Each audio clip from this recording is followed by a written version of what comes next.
Colin Cowherd on teams that he feels will not live up to their lofty expectations in 2023. This from The Herd with Colin Cowherd. The Cleveland Browns. Kevin Stefanski, his wins have declined every year. We have a quarterback in Deshaun Watson, hasn't played much in the last 2 years, and the AFC's gotten very good at quarterback. The owner is impatient. Star quarterback, is he a star? He certainly paid like it. Rest of the division, Baltimore, Cincinnati, Pittsburgh, very good. It's an annual tradition. Cleveland screws things up. High hopes, very good roster, elite people at the right spots. But Deshaun Watson at the end of last year looked rusty. Let's say he dusts the rust off and is just a B-plus quarterback. That will not do if you look at his contract. I disagree. If he's a B-plus quarterback, they're a Super Bowl contender. But again, the amount of his contract, I don't know why people fixate on it. That's what they needed to do to get the quarterback that they hadn't been able to find for 30 years. It isn't that they thought he was going to be the best quarterback.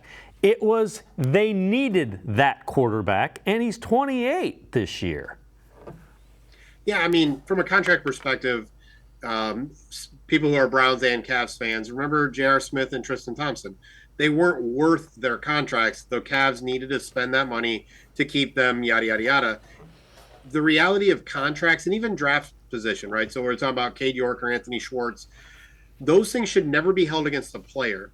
The player would never, you and I would never turn down more money because we didn't think we were worth it, right? Like we'd never say, no, I'm sorry, I don't think I'm going to live up to that contract. We'd say, yes, please give me some more. Can I have a little more? And when's my next raise, right? And so we use contracts and draft capital and draft selections and all of that. That should be used to judge the front office, the coaching staff, not the player. So Deshaun Watson being a B-plus player, this sounds very maybe looking for the floor, but I will sign up for that immediately right now as long as you tell me the rest of the team is healthy. So, yeah, I think the reality is betting and talking against the Browns has been a winning place to go pretty much since they returned in 1999. So I get it. Like, you might as well – you're not really going out on a limb, even though the roster is really good.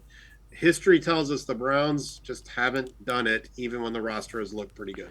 The one thing I would say, if you want to make an exercise in getting yourself depressed, go back and look at the list of quarterbacks since 1999. And that will tell you why they haven't won. We did that the other day on the show. It is a depressing list. It is. And one of the things I used to write about, and I've just stopped, is the Browns have literally tried everything except Deshaun Watson. And by Deshaun Watson, I mean a top flight quarterback. They have literally, whether it's coach, GM, new ownership, new whatever, they have literally tried everything.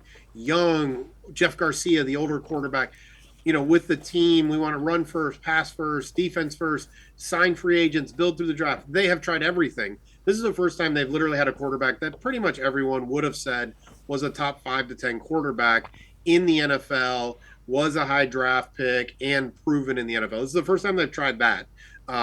They tried to have that, but never got it. Yeah, it's a sad experience to look back at Browns history.